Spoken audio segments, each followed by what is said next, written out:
Olá, turminha do primeiro ano, Prof. Rayane, de arte. Vamos lá? Essa é a nossa primeira videoaula, segundo bimestre, e eu vou retomar para vocês alguns conceitos aí, né? Nesse vídeo eu vou estar dando algumas orientações das atividades que a gente vai desenvolver agora em maio, ok? O que eu vou retomar?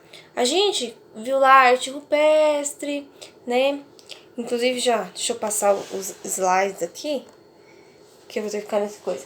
Então a gente viu lá na pré-história, arte rupestre, na Idade Antiga, arte egípcia, grego e a romana a gente nem chegou a ver. Mas eu vou retomar aqui, ó, do ponto da arte grega. Por que eu vou retomar do ponto da arte grega? Os gregos são bases. Os gregos nos dão ideal de beleza, tá? Pergunte aí pra uma pessoa mais velha se não teve uma época, tá? Não sou muito velha, mas que se falavam assim quando um rapaz era muito charmoso. Aquele deus grego, né? Por quê? Quando fala em perfeição, vem gregos na mente. Ok? Então vamos lá. Vou deixar nos slides e eu vou falando com vocês. Ok? Arte grega. Tá? Vamos pensar o seguinte, a gente está na Idade Antiga. A Idade Antiga é o quê? Antes da passagem de Cristo na Terra, ok? Então a gente ainda não tem a questão da religião voltada para Deus em si. A gente vai ter relacionado à mitologia. Então a gente vai ter os deuses gregos. Fica aí a sugestão para vocês estarem pesquisando, tá? Sobre os deuses gregos, histórias, a gente não vai se aprofundar em nenhuma delas, então fica a dica para vocês na hora que vocês tiverem um tempinho, ok? Os gregos, eles são o berço da cultura ocidental, tá?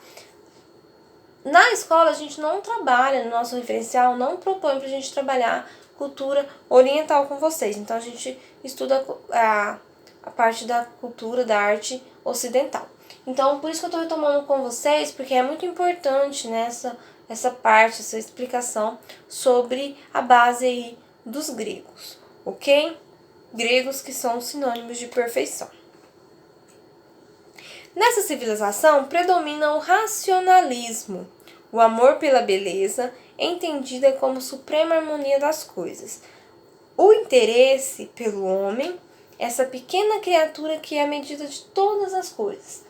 Quando eu falo isso, né, que predomina o racionalismo, a razão vai estar predominando. Quando a razão está predominando, vai estar predominando a ciência. Quando a ciência está predominando, né, eu vou ter algo tudo pensado ali, tudo calculado, tudo muito bem projetado, né?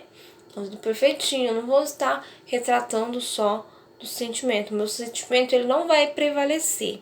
O que vai prevalecer ali para mim, né, é a minha estrutura, o que eu posso comprovar cientificamente, digamos assim. Ok? Voltando lá. Focou? Vamos ver. Características. Não sei se tá dando para focar aí. Antropocentrismo. O que é antropocentrismo? Antropocentrismo é o homem no centro. O que é esse homem no centro? É o homem no centro da sociedade, dos pensamentos, né? Não vai ter Deus. Eu vou pela ciência. É a ciência que vai explicar. Ok? A gente vai entender melhor essa questão de antropocentrismo e teocentrismo, né? Quando a gente for ver a arte medieval, que vai voltar pro teocentrismo, vocês vão entender essa questão do duelo melhor, ok? Racionalidade, que é a razão, perfeição. Essa questão de perfeição, quando eles iam fazer a obra de arte, escultura, por exemplo, e ficava algo defeituoso, pro lixo, tá? Não tinha nada de remendar, passar uma colinha, não, tá? Então eles eram muito perfeccionistas. Beleza e harmonia e equilíbrio. Então as obras, elas vão estar geradas em torno desses conceitos aí, ok? Os monumentos. Quais eram os monumentos que a gente tinha representantes da arquitetura grega? Os templos, voltados para o quê? Para adoração, né? Adoração dos deuses. Os teatros. Os teatros, eles faziam o quê, né? Era para ensinar, tá? Nesses teatros, aconteciam as apresentações das tragédias, tá? E das comédias, tá? Na arte grega que vai surgir aí os princípios dos teatros. Aí as pessoas iam para os teatros para assistir essas apresentações e eles apresentavam 2 tragédias e uma comédia, tá? Por que 2 tragédias e uma comédia, professora? Porque quando é comédia, a gente vai estar mais relaxado, vai estar rindo ali da situação, acontece algum mal, né? Como ator ali, a gente fala, só para divertimento. Quando é a tragédia, faz o quê? Faz a gente pensar, né? E se fosse eu no lugar daquela pessoa que tá ali? Então, eles usavam essas tragédias, essas apresentações de teatro, para ensinar, ok? Então, a gente aprende com exemplo. Então, quando é algo trágico, né, vai ter um impacto na gente, vai causar um estranhamento, né? E então a gente vai aprender com aquilo ali. Quando é comédia, a gente vai pensar, é só brincadeira, a gente às vezes pode não dar tanta atenção. Então, por isso que eles apresentavam 2 tragédias e uma comédia, tá? Voltando, a gente tinha os ginásios. Quando a gente fala em ginásios, né, questão da cultura física, né, eles faziam seus exercícios e tudo mais, né, porque eles pensavam assim, se eu tenho a mente sã, o corpo tem que estar são, então um tá ligado ao outro, eu tenho que cuidar da minha mente e do meu corpo, ok? Para os dois estarem sãos. Aí a gente tem as praças, né, que eram as ágoras, era onde eles se reuniam, né, para discutir os mais variados assuntos, para fofocar, para falar de política, né, de religião, enfim, de todas as coisas que eles iam para discutir, ok? Depois, aí a gente vai entrar na questão da construção. Então, aqui, ó, eu tenho um exemplo de um templo aqui, e os gregos. A gente tem que memorizar o quê? Colunas, tá? Quando a gente falar em gregos, a gente fala em arquitetura, a gente lembra de colunas, tá? Os romanos, arcos, a gente vai ver depois. Então, gregos, colunas. Então, como eles apresentam, né, a base deles aí das construções arquitetônicas são as colunas, a gente vai ver os 3 tipos de colunas que tinham. Então, tinha a ordem dórica, que ela era mais austera, né, maciça. Ela é mais simples, tá? E de acordo com algumas crenças aí, elas representavam o homem, tá? Era mais simples, mas ainda tinha passava solidez e impotência, assim como o homem, ok? A forma do homem. Depois, tá no exemplo do Partenon, tá? Que é o templo. Essa coluna aí, assim, ó, mais simples, ok? Depois a gente vai ter a ordem jônica, tá? Que representa a graça, o feminino, né? Que vai estar ao contrário da ordem dórica apresentada no slide anterior, ok? E por ela ter essa questão mais graça feminina, aí vai estar sendo como representando a forma feminina, tá? Começa aqui, ó, a questão dos detalhes, tá vendo? Que a gente vai ver que já não supera aqui o nosso terceiro, que é o coríntio, tá? Já é algo mais detalhado, rebuscado, mais elaborado, ok? Ostenta, né? São esses os 3 estilos, ok? De colunas que eles tinham. Dórico, jônico e o coríntio, ok? Dórico, jônico, coríntio. Certo? Depois a gente tem a estrutura aí do templo, tá? A gente tem aqui o capitel, que é a cabeça, tá? Que é a parte superior lá das colunas, ok? Memorizar essa questão de colunas, tá? Gregos, não se esqueçam disso. E os gregos, eles tinham simetria, tanto nessa parte da frente quanto na parte do fundo, né? Eles mantinham a simetria, que os romanos não vão manter depois. E os templos, eles eram construídos sobre 3 degraus, ok? Então tinha essa estrutura básica. E aqui em cima, tá? Essa parte se chama frontal. Essa parte se chama frontal, ok? Aí a gente tem, né, o templo de Ctesión, de Atenas. Esse outro. Esse aqui é o... Tá vendo, ó? Coluna no estilo dórico. O outro é... Aliás, dórico. Esse aqui, perdão.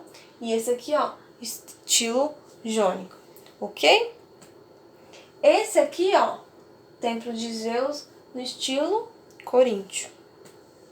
Ok? Então a gente vai falar do teatro, né?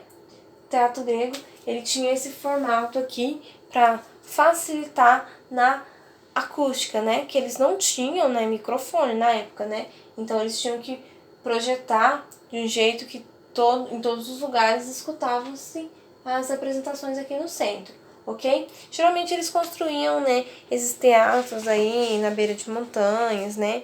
Em ambiente mais alto, ok? Então aqui a gente tem um exemplo, né, sem ser o desenho, no alto, tá? Então, formato aí para facilitar a acústica, ok? A gente vai ter nas esculturas 3 estilos. O primeiro estilo aí a gente vai começar com o arcaico, que é onde os gregos começaram a esculpir em mármores grandes figuras de homens. Essas figuras aí dos jovens, essas primeiras figuras aqui, ó, que tem os emoticons bonitinhos aí, né? São os couros, tá? Que são os jovens. Elas tinham uma simetria, uma rigorosa posição frontal, onde os braços estavam aliados ao corpo, né? E o peso distribuído sobre as duas pernas. Aqui a gente tem uma ideia de movimento. Não dá pra ver, não sei se dá pra vocês verem muito bem, mas um pé está na frente do outro, ok? Então já dando essa questão de ideia de movimentos, né? Olha quanto tempo, né, pra na escultura já ter a ideia de movimento, olha que evolução, tá? Então, nesse período arcaico, eles vão usar o quê? O mármore, a simetria, homem em posição frontal, né? E mulheres. As mulheres, elas vão estar representadas vestidas, tá? Que é as corés, que é a mulher jovem, né? A jovem, olha só, ela tá toda coberta. Vocês vão entender daqui a pouco. Depois, né, do arcaico é o quê? Antigo. A gente vai ter o clássico, né? As obras passam a apresentar um movimento adequado. Então, olha a evolução daquele pezinho na frente com esse daqui, ó. Isso é uma escultura, tá, gente? Olha o movimento todo, né? Então,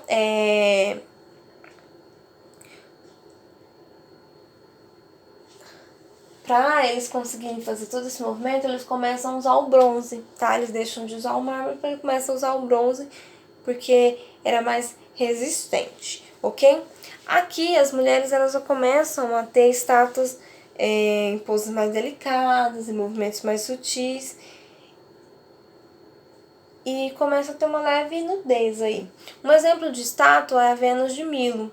Eu acabei esquecendo de colocar para vocês no slide, mas fica a dica aí para vocês estarem pesquisando, né, sobre a estátua dela, ela é bem famosa, ok? Então, principais características aí do movimento clássico, do estilo clássico. Movimento, bronze e o nu feminino que começa a apresentar. Aqui, ó, no terceiro, né, a gente vai ter o helenístico, o terceiro período, que é onde começa a apresentar as esculturas em grupo. Então, gente, olha que perfeição isso daí, né? O Alconte, que com seus filhos aí, ó, 3 pessoas, tudo isso aí, essa ideia de movimento, os detalhes, tá? Se vocês puderem pesquisar a imagem, que aí vocês vão ver mais próximo, vocês vão entender do que eu tô falando. A riqueza de detalhes. Olha aqui o abdômen, né, que vai fazendo. Aqui, ó, na costela, todos os detalhes, os músculos, o cabelo, né, o olhar, tudo isso daí. Olha aqui a perna, né, que mostra a rigidez, né? Imagina o trabalho, né? Que não deve ter levado para fazer essa escultura, né? Sem pensar porque... Por isso que vem essa questão do ideal de perfeição, ok? Que eu falei para vocês. Na pintura dos gregos, a gente vai ter o quê? Arte na cerâmica. O que vai destacar vai ser o quê? Os vasos gregos. Esses vasos gregos, eles vão representar, né, na pintura dos vasos gregos, cenas da mitologia, cenas da vida cotidiana e relacionados aos Jogos Olímpicos e as competições, ok? Vamos para a arte romana. E a gente tem aí o Coliseu. Falei para vocês que gregos eram colunas e os romanos arcos, né? Então a gente tem um grande exemplo aí do Coliseu. Aí são algumas estruturas, a gente tem um aquedutos, né? Eles começam a construir esses arcos, esses aquedutos, para facilitar a trazida de água para Roma, ok? Aqui a gente vai ter um termas, tá? A água tá um pouco suja aí, mas era mais limpa, tá? Bem mais limpa. E aqui a gente tem o Panteão, que eles juntavam vários deuses aí, que era um templo para adoração. Então, eles uniram num só lugar vários deuses, que cada um ia lá e adorava seu Deus, né, no mesmo lugar, respeitando a diferença de cada um, respeitando a opção de cada um. Ok? O que vai destacar, então, aí o Coliseu, olha aqui, que coisa. E o que vai destacar na pintura dos romanos são a questão dos mosaicos, tá? Tudo uma acelerada, mas se tiver dúvidas, só me mandar mensagem no WhatsApp depois que eu explico. Caso vocês não tenham entendido, a gente pode retomar com outro vídeo. Então a gente tem os mosaicos. A ideia de mosaico vai começar aqui com os romanos. O que eles faziam? Eles pegavam pequenas pedrinhas, né, e colavam uma do lado da outra para formar uma figura maior. Isso que é o mosaico, tá? Aqui a gente tem o mosaico do Alexandre, né, o Grande. Então, colados um do ladinho do outro aí. Que vai permanecer na Idade Média, que a gente vai ver daqui a pouquinho, tá? Na escultura, né, a gente tem a escultura. Enquanto os gregos, né, eles tinham um ideal de beleza, então eles não iam representar eu assim com os meus defeitinhos, né? Eles iam representar eu toda linda e toda bela. Os romanos não, os romanos eles começam a representar de acordo com a realidade. Então, se vocês pesquisarem algumas estátuas lá, vocês vão ver, algumas esculturas, vocês vão ver que o corpo tá ok, mas o rosto não tá ok. Começa a aparecer um cabelo do lado, um soldadinho com a orelha mais avantajada, né? Um nariz mais avantajado. Por quê? Eles tentavam ser a representação real, né? O que não faziam os gregos. Então, vão ter essa diferença aí, ok? E chegamos no ponto chave da nossa aula, da nossa videoaula, que é a passagem da Antiguidade Clássica para a Idade Média. Então, eu vou ter aqui, na Antiguidade Clássica, gregos, que representam, né, as colunas aí, e os romanos, que é o arco, né, característica marcante. Vai ser antes de Cristo, essa cruz é para representar Cristo, né? A gente tinha mitologia e o antropocentrismo, que é o homem no centro. Mitologia, que eles acreditavam, né, nos seus deuses e tudo mais. E aí eu vou vir para a Idade Média. Aqui Cristo já passou, então pela Terra, então eu vou descer depois de Cristo e eu vou ter o teocentrismo. O que é isso? Se antropocentrismo é o homem no centro, teocentrismo é quem? Deus no centro, tá? Então, a religião vai estar presente nas minhas obras. Mas não vai ser a religião que nem lá dos egípcios, que eles acreditavam nos deuses, os deuses que influenciavam. Não. Agora a gente vai ter a presença de uma igreja. Que igreja é essa? Igreja Católica, que era a que a gente tinha, tá? Que temos para hoje. Brincadeirinha.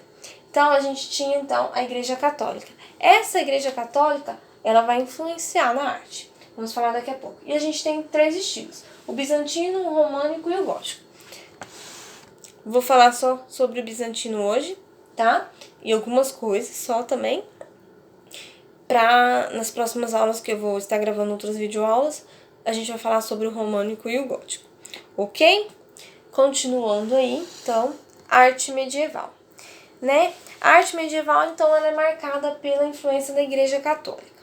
A Igreja Católica, ela vai reger, então, aí os departamentos. O que acontecia? A Igreja não queria que a sociedade tivesse acesso ao conhecimento. Que conhecimento é esse? Conhecimento científico.